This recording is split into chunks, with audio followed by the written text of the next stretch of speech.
Welcome to the Practice You podcast. My name is Elena Brower.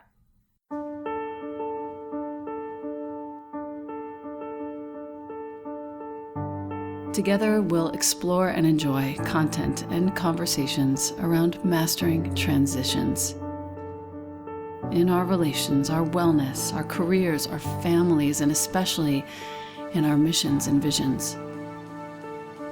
You are invited to learn and love and listen with me. Welcome to Practice You.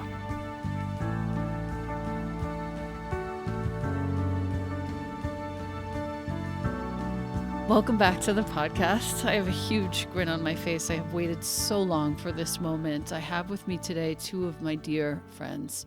The first is Katey Denno, who is the clean beauty authority. She is an A-list celebrity makeup artist. She has recently worked on Gillian Anderson, which is making me swoon. Oh my God, welcome. Thank you so much. Thrilled to be here.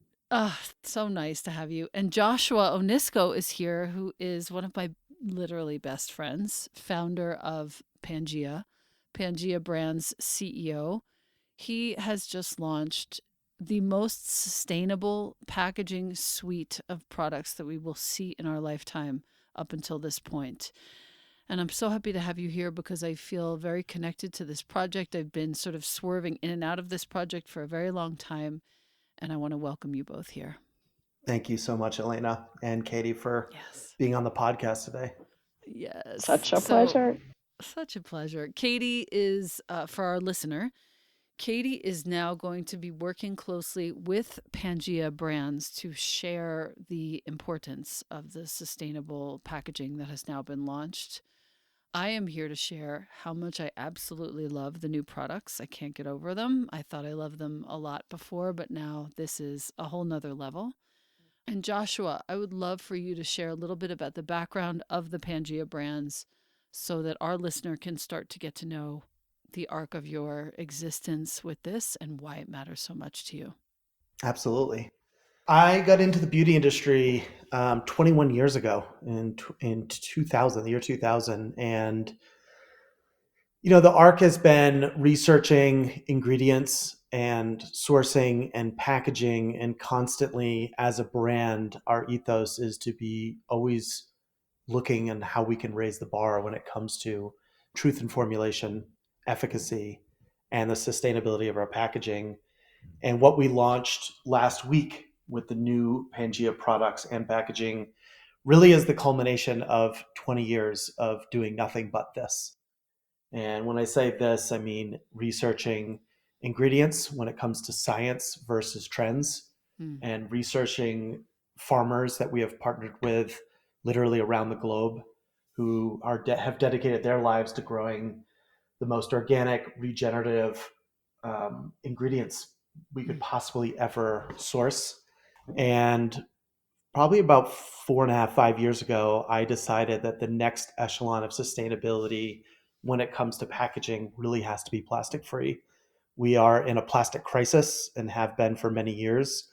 And the beauty industry contributes billions and billions and billions and billions of pieces of plastic annually to that problem. And many of these products many of these pieces of packaging end up in our oceans and in our water, and they're finding plastic in our bloodstreams. And I decided as a founder and a creator, I needed to raise the bar when it came to what is plastic free.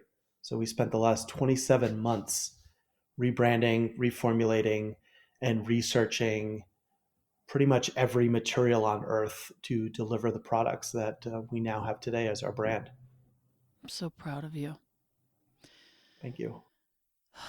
What do you think is the billions number that the beauty industry contributes in pieces of plastic per year? The cosmetic industry adds 120 billion units of plastic packaging annually. Oh my God. Yeah. 120 billion. Yeah. It's a lot. I mean, one of the things that we realized during our research is the pumps and the sprayers. Right now where we are, we have to use pumps and sprayers, but pumps and sprayers aren't recyclable. because they're made of many little moving parts and you can never recycle those. Right. And we realized, why are we selling products with new pumps and new sprayers on every single bottle? We don't need to be. These pumps and sprayers can be built and designed to be last a decade. So they can be transferred into your next bottle, into your next tube, whatever it may be. And that is, to me, the low-hanging fruit. That's the trend that I want to start, is that we're no longer selling things with new pumps and sprayers. Right. To me, that's something that can happen in the next year. That doesn't have to be something that comes 10 years down the road. Mhm. Got it. So we would maintain our pumps and sprayers and only buy them if we needed them. Correct. Mm-hmm. And until we come up with some other option, that's the best option. That is the best option. Yeah. Katey Denno, Mm. my favorite makeup artist of all time, with whom I've ever worked. That means so much. Your work is subtle. It is, it's feminine. It's respectful. It's soft, and yet there is a beauty that you bring out, a glow that you bring out of everyone with whom you work that is unmistakable. I can tell when it's you. Honest. Thank you. Oh. And I would love to know, you have a majorly inspiring background. You started your career as a human rights advocate, social worker, first of all, including working in an HIV clinic in the Bronx. Hi. Can you tell us what about that time in your life catalyzed the shift in your work? I'm so curious. Yes, it's now been over a decade that I've been doing makeup, but I have to say, like, the over a decade that I spent working as a social worker still is so much at the forefront of my mind. Truly, every day when I go to work doing makeup, I think about those clients. So, like you said, I worked with many different populations in social work, but when I worked in hospitals in the Bronx and HIV serving clinics, HIV positive population serving clinics, and women's health clinics, I learned a lot about what we put on our bodies, how much of it enters our bloodstream from those medical providers. And I saw, medications being administered through the skin. And fast forward to doing makeup and looking at the backs of products, both skincare and makeup color, and not knowing what any of the ingredients were, not being able to decode anything, and asking some of my counterparts when, during Fashion Week backstage, I was that person, you guys, do you know what this means? Or what is this ingredient? And everyone was like, who cares? Just, it makes skin look beautiful. Like, it all kind of came together for me. And I early on thought, this isn't okay with me at all. I need to do some deep dives and see, are there any products out there that are not formulating with all of these plastics, synthetic fragrance, all sorts of other who knows what, petroleum derived, and just simply not botanically based ingredients. And I found that pool from which to pick was very small. Formulas in skincare at the time, like about 15 years ago, were okay, and Pangea was seriously leading the way. But color cosmetics was barely even, a blip in the in the thought. I think that it was like, oh well, it's not possible. We're not going there. And there were, some ruddy colored products with crumbly textures available at the health food store, but that was about it. And Right. Whoa, what a change the past decade and a half have brought. Yeah, now we have shades for all shades. Thank you. Exactly. Yeah. Mm-hmm. Yeah, that was a big problem and continues to be something that the industry at large is working on correcting, but even doing it at light speed is not fast enough. In your estimation, in your very expert opinion for our listener of color, what are the best brands for skin of color? Great question. Ilia has an expansive complexion range as far as foundation and concealer. Kosas just launched as well a large foundation range. There's a brand called Exa that has 48 shades. I hope I'm correct with that, saying that, with a multitude of underlying undertones. Alima Pure as well, founded by Southeast Asian entrepreneur, so making sure that those skin tones that often are omitted from other lines are represented. So there's a lot of people working really hard to make sure that everyone can find products that match their skin tone. There's a newish line called Cheekbone Beauty that has shades. It was founded by a woman of Native American descent, and her shades are bold and fun and show up on deeper skin tones. So there's a lot of great stuff out there now. Yeah. Cool. Really cool. And Joshua, I want to know about the most recent products that I just got on my counter here. They are so gorgeous, from the Mm-hmm. cleanser to the toner to the oil to the moisturizers. I have two different kinds here that I've been playing with, both of them. The hand cream is my favorite Mm-hmm. still, and now it's in a nice little aluminum tube, which makes me very happy. Me too. Yeah, talk to us about the formulations. How have they shifted? What have you changed? What's been the evolution? I think as Katey was mentioning earlier, when I started in this industry 20 years ago, the palette, so to speak, of ingredients that I could use with my own kind of standards of cleanliness, organic sourcing, where it's coming from, was like non-existent. I mean, it really was. I mean, I remember being at an organic trade show in Nuremberg, Germany, and meeting an Egyptian farmer at a bar and talking to him about Sounds the like the essential beginning of a oils he really was good growing. joke. I know. And we still buy from this gentleman today because he ended up converting his entire farm to organic essential oil production. And back then Wow. there was maybe 5 essential oils you could buy organically. And to me, organic is an extremely important thing. I've noticed it fading out of the realm Mm-hmm. of clean beauty, and it's a little disappointing to me because organic buying organic ingredients is better for you, right? You're getting 20% more antioxidants than conventional ingredients. But for me, it's also about, what are we saying yes to? What are we voting for? And when you vote for things that are not organically produced, you're saying yes to mostly, unfortunately, developing countries growing ingredients for the cosmetic industry that are still using really, really harsh petrochemical based Mm. fertilizers and herbicides and fungicides that are ending up in our products, and they're ending up in our water, and they're ending up in our soil. And it's a place, again, it's a low hanging fruit to say, hey, you know what? We can buy organic fair trade shea butter for our product, and we're supporting the earth. We're supporting the farmers, which 87% of the world's farmers are women, Mm-hmm. and we're supporting the cleanliness and efficacy of our product. Yeah. And that's something that I really want to see come back strong into our industry. And on top of the organic ingredients, we've really focused on things that have really started emerging in the last few years, like niacinamide. And my favorite that I got to experiment with for the past couple of years is bakuchiol, which is in also my favorite product, the glow oil, which people are, what's the product you wouldn't leave home without? It's the glow oil. It's that. It is bakuchiol is literally one of the best ingredients that has come into the market with natural beauty ever, because it's delivering almost identical attributes of retinol, Mm. which is one of the best things you can use for your skin. But the problem with retinol is it dries your skin out. You can't wear it during the day.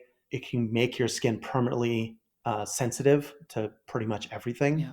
Whereas bakuchiol, you can use it day, you can use it at night, you can use a lot of it, and it's supporting amazing farmers in India. It comes from the seeds and leaves of a bush that is native to India, and we added it to the glow oil, and it just transformed already our number one selling product to something that I think is just going to continue to grow. How do we spell bakuchiol? That's a real question. It's let's see, it's BAK, isn't it? Oh, BACH oh yeah, you're right. Sorry. BAK, Hmm. yeah. I should know this. KUCHIUL. BAK, There's an I yeah, at the end. BAKUCHIOL. Bakuchiol, and it comes from a bush in India, you said. Yeah, it's the seeds of a bush in India. I see. It's been around forever, but it's something that just started hitting the industry, and we ended up using a lot of it. It's pretty expensive, but we use a lot of it in the glow oil, and to me, it's the Mm-hmm. best. I can feel the difference between that and the other. I use many different oils, including, all kinds of really rich, expensive face oils. Tried it all. And this one, it literally glides over my skin, is absorbed, and yet leaves kind of a glow. And I'm kind of amazed that it could be better than the balancing oil, which I Mm-hmm. loved. And it's beautiful as a makeup artist under Yes. makeup, and a lot of oils break down makeup. So if you're somebody who needs to put or feels the need to put foundation on for your everyday, and you've tried other oils and they tend to make the foundation you put on or concealer or whatever bead up or disappear quickly, this one, because it absorbs so beautifully, it doesn't do that. Katey, I'm curious to know from you, what of this line, what are your favorite products and why? Well, that's hard to say because I've been truly loving everything. And I have to just give a huge shout out and prayer hands of gratitude to Joshua for pushing the envelope and creating what I've been wanting across the board. As he said, like as you said as well, Elena, like the first and only fully recyclable packaging. And that, for me, every day when I come home and there's new boxes of products sent by PR companies on my front doorstep, I'm like, oh, I'm adding to the plastic crisis. Oh, like I walk into a drugstore and look at the walls or the shelves, and it's like, oh my, I'm thinking about all of this plastic crisis. So for me, it's extraordinarily important to support brands who have chosen this path, who are leading and forging this path, but also those whose products, the actual ingredients and the formulas are spectacular. So back to your question. I Mm, mean, first of all, every single day I've been using and loving the de-stress foaming cleanser. That for me was, I still have PTSD truly from years of cystic acne, and so I'm always fearful of trying something new and straying. And cleanser has been one that I've always been worried about. And will it take everything off without stripping my skin and causing my skin then to produce too much oil?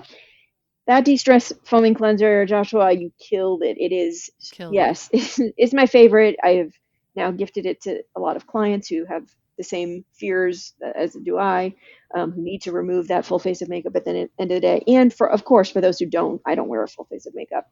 It's just beautiful. So I generally start and end my day with that. Um, Yes. I mean, at the very top of the list is the eye cream. I try, of course, just like how you said, Elena, you've tried everything. Eye creams, I've tried hundreds of eye creams, and I've been looking for one, that is wonderful under makeup. This does not pill, which so many do. And you know what I'm talking about if you've ever had this happen and you thought, oh, I don't have time to wash my whole face now, but now I have all these little balls of concealer underneath my eyes. This is not cute.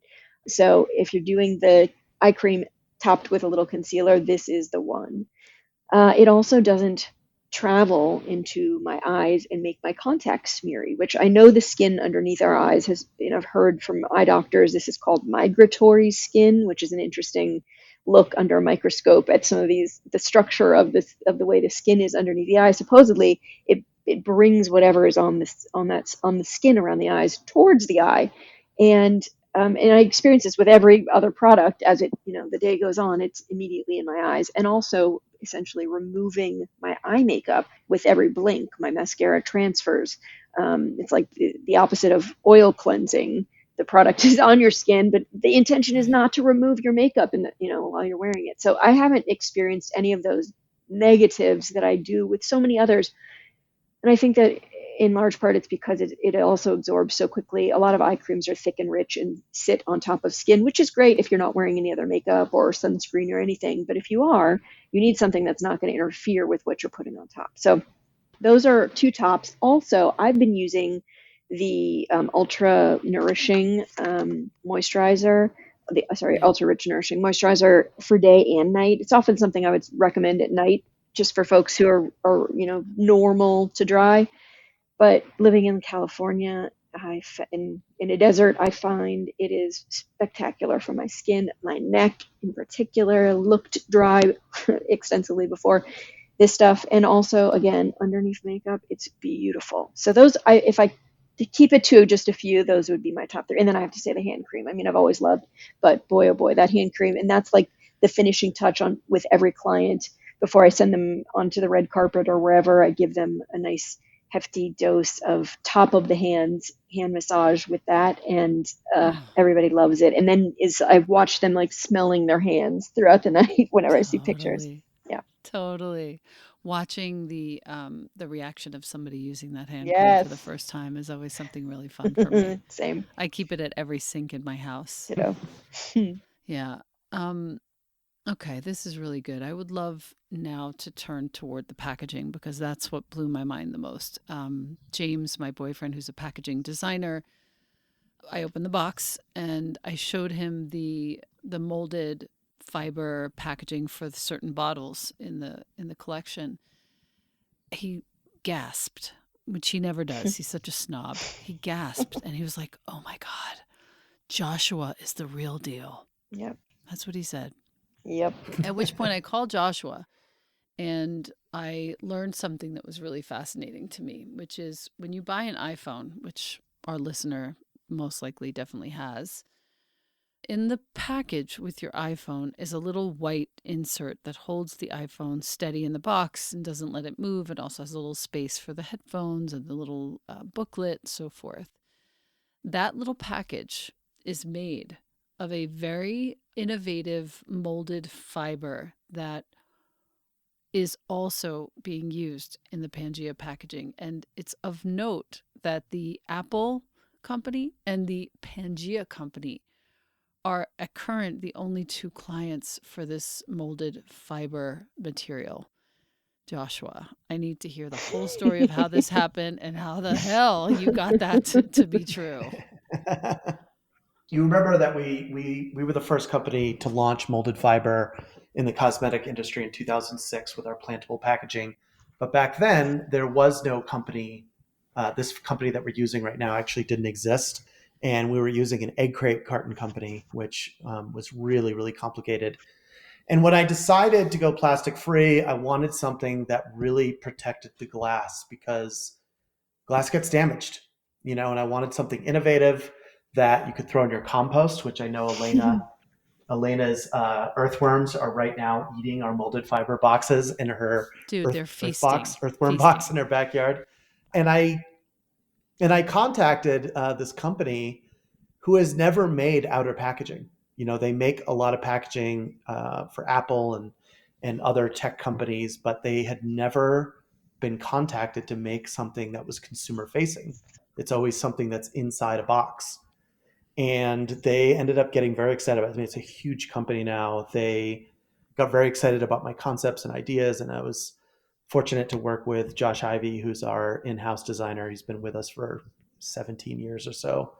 And we got to work with this company over the past 14 months to produce these beautiful molded fiber cartons that perfectly hug every glass bottle down to 1/20th of a millimeter. And I couldn't be more happy with the way they came out. They look beautiful. They're fully compostable, backyard compostable. And they're really just raising the question around why do we do things a certain way, to me, right? So if you're going to buy something in a box and you look at it and there's usually a ton of airspace in there. And this is something that is kind of prevalent in all industries in the consumer packaged goods world. That little airspace might not look like a lot when you're buying one thing, but you have to realize that everything in the world that comes in a box has a ton of airspace in it, and that all adds up to more waste. And how can we use less? How can we want less? And it's kind of just reminds me of the suffering of consumerism. How do we create something that is really minimizing the waste, the impact that we have on the earth? And to me, this was step one. Step one was creating an outer package that is only the exact amount of material that we need, not 1 square inch more. And so obviously the next step is how do How do we use these products with no packaging? Ooh. So this is where we start to get into like refills for the cleanser. You know what I mean? Exactly. Yeah. And I'm not gonna go through what we're working on right now, but that's our next phase. Our next phase is okay, we created packaging that looks beautiful. How do we allow people to use this packaging for 10 years before they have to replace the packaging? And so that's the next phase. So I think a last couple of questions. I don't want to keep you guys for too long, and I like to keep these conversations short and informational. But I would love to know, Katey, what has inspired you the most in recent months, let's say, about your work? Because I think you do, of all the makeup artists I know, you do the most for fighting for organic and fighting for sustainable. What has made you the most inspired of late? All right. Well, number one is on this podcast with us right now. Um, in innovation in packaging is now, I mean, for the past probably 4 or 5 years, been my focus. But it's been my focus, but I haven't seen a ton of it in actually making it to the shelves. So, which is why I was so excited to partner with Pangea when I'm making this connection. So, across the board, packaging. And when I think about cosmetics as well, color cosmetics that are pushing the envelope and making change, there really are quite a few packages or brands who are packaging in glass, some in metal, most aluminum, and then those like a brand called Axiology, who has been amazing, Latina founded and she's just been so fun to watch. Her cute little chubby crayons are packaged in paper, simply a little scrap of paper. I shouldn't call it a scrap because it downgrades it. But it is the perfect, easy to toss in your bag. The external packaging, in which you purchase it, is made from also paperboard, and there's no waste, at home compostable. So it's like, lots of brands I hear through the grapevine, because they've reached out to say we're thinking of making these changes. I know there's a lot more coming, and there's a brand called Aether Beauty, ATHR, that was founded by a woman who used to work at Sephora as their sustainability director. She left to pursue this project, and she creates packaging, or she creates products, cosmetics. Her initial, like right out of the gate, she made the most beautiful eyeshadows that are housed in paperboard packaging, really chic, elegant paperboard packaging. That and the products themselves come in little metal, compressed in metal trays. And then she's expanded and has a number of other things. So she did the little things like she doesn't include a mirror in everything. We have mirrors. We don't. If you're in your car, you've got a mirror there, and the visor, you have one at home. She doesn't need to include a mirror that will not be recyclable. You have Right. to pry it out. Things like that. Instead of including a magnet to keep something closed, she includes a string rubber band you can cut off, and that's your only waste. So, lots of things like that, and Right. so many more on the horizon. Yeah. It's so sweet to see that people are finally catching on. It's a little late Yeah, that's how I for feel this, too. Hmm. but I think it's happening. It's happening. At least we're here. Um, and Joshua, to close with you, friend, I'm just so proud of you. I'm thinking back to when we first met, the first time we ate at Hampton Chutney. Oh, I love that place. Can we reconvene there at some point, the three of us? I wish. Oh my God, I wish.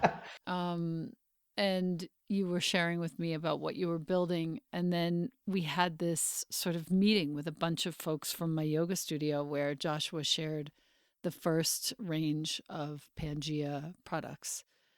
And It was in from Battery then, Park. in Battery Park, exactly, at the park. I think I had the kid and he was a baby. He's Yeah. now 6'1". It's so silly.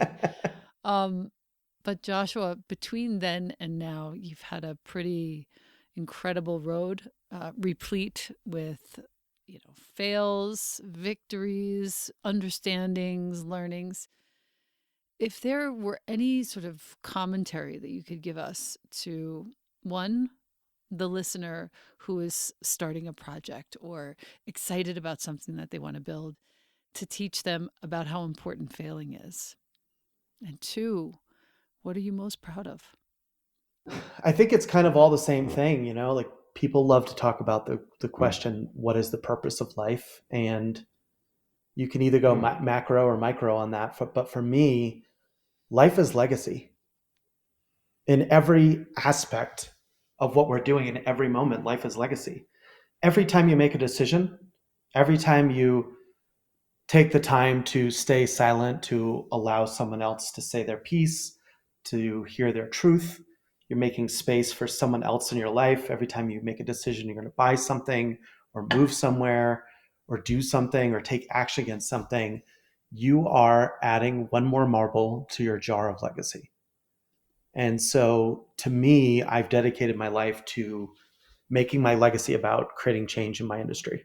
I can't stop the war between Russia and Ukraine. I can't go out and stop the massive non-renewable resource issues we're having in the world. I can't stop global warming, but what I can do is support organic regenerative farmers worldwide, create plastic-free packaging, and start a movement in the industry that I am a part of.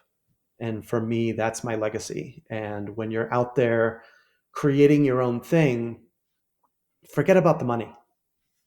Forget about the growing the brand and X, Y, and Z. Try to decide what is the legacy that you want to leave behind, because that's all that's going to be left at the end. Your body disappears, it turns back into dust, but your legacy will be here forever. And to me, I try to remind myself of that in every decision that I make and every word I choose to speak. How is this adding to my legacy? And I think that adds also to this part about making sure that kids who are starting out know that failing is a huge important part of the process, and how you show up when you're failing.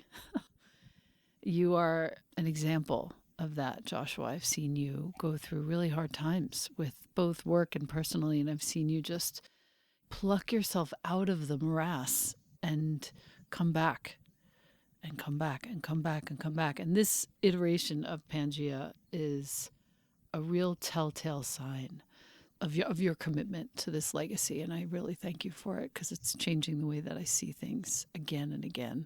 Thank you for being a part of it, both of you. For sure. Thank you for having me. Yeah, both of you, thank you. Joshua, as things go on, obviously we'll keep in touch, and you can look forward to a post from me as soon as possible on this. And I love you both, and I thank you both. Love you too, Elena.